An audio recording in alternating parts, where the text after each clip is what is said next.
Abaw! What is up sa inyo mga bossing? Abaw! May hangover pa tayo sa atatihan mga boss. Yes, halos na naindigid malipatan ang atatihan sa Kalibo, di ba mga boss? And for today's video nga mga boss, medyo na delay lang pag-upload mga boss. I just wanna share to you mga bossing ang naging sadsad namin. Kasama syempre ang mga taga LGU Malay. Syempre pag mag-abot sa mga umaana diyang mga event mga bossing, especially sadsad sa Kalibo at atatihan, ay hindi gid paperde ang mga malay nun adya bumba malay. So sa ganitong event nga mga bossing ay nabibigyan ng pagkakataon na mag-enjoy yung mga empleyado ng LGU Malay mga boss. At kahit sino nga naman sa atin mga bossing, you need to take a break sa trabaho mga bossing at mag-enjoy lang muna. Kasi nga isang beses lang na naman to sa isang taon, di ba mga boss? At alam naman natin mga bossing na yung atatihan dito sa Aklan ay kilala sa buong mundo. Kasi nga this is the mother of all festival dito sa Pilipinas mga boss.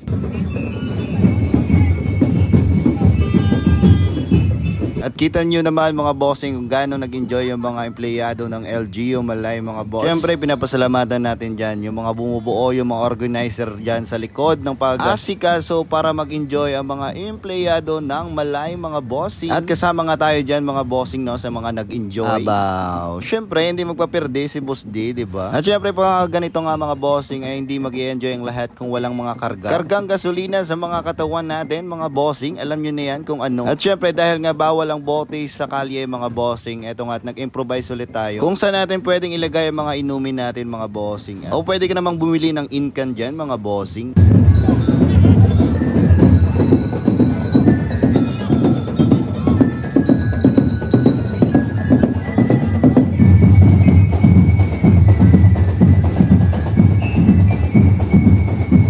At eto nga't medyo tinamaan na tayo dyan mga bossing. Umida na naman si Boss D. Aba. At kahit nga sino dyan mga bossing ay talaga namang mag-i-enjoy. Enjoy nga niyang umang normal pa. Ibang iba naman kasi talaga mga bossing itong Ati-Atihan Festival dito sa Kalibo Aklan. Kahit nga naglalakad ka lang dyan sa kalye mga bossing ay talagang mapapaindak ka. Maliban na lang talaga kung may pagka-introvert kang klaseng tao mga boss.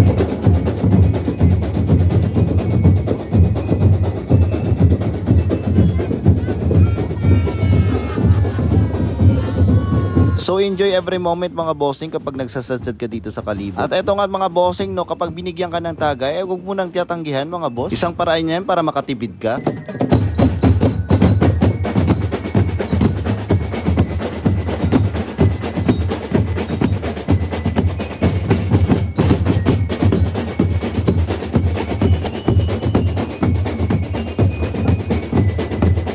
Abaw, iba talaga nagagawa mga bossing kapag napuno na ng alak ang iyong katawan tapos sasabayan pa ng magagandang tunog ng drum beats mga bossing. Pasikat yarn.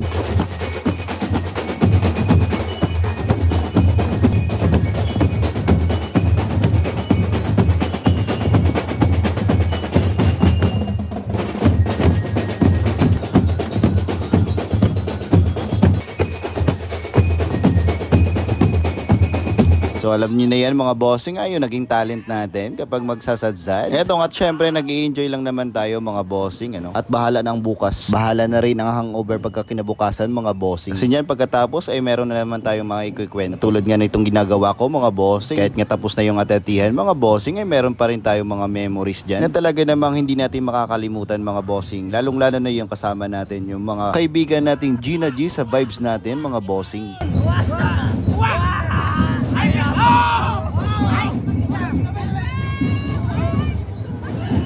At minsan nga mga bossing ay upo ko na lang para magpahinga. Syempre nakakaramdam din tayo ng pagod dyan mga bossing. Ikaw ba naman sumayaw ng ilang metro mga bossing? Di ka makapapagod. Sa bawat pagod ay merong alak mga bossing para sa uhaw natin. Abaw. At syempre pag nabawi na natin yung pagod natin mga bossing ay balik na naman tayo sa sayaw. At eto nga mga bossing, malapit na kami sa finish line. Kung saan nga mga bossing ay patapos na ang aming sadsad. Kailangan nating sulitin yan.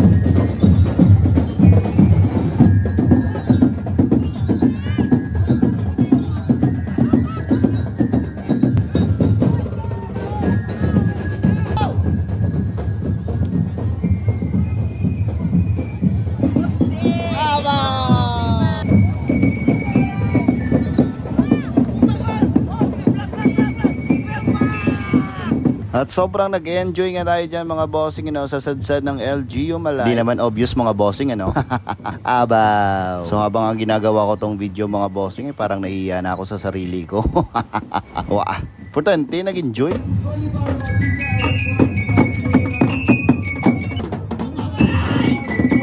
So that's it for now mga bossing. Thanks for watching. At pasensya na sa medyo delay na pag-upload. Next to upload is yung One Love namin mga bossing. Abangan nyo yun. And again mga bossing, thanks for watching. Again, this is Boss D. Abaw.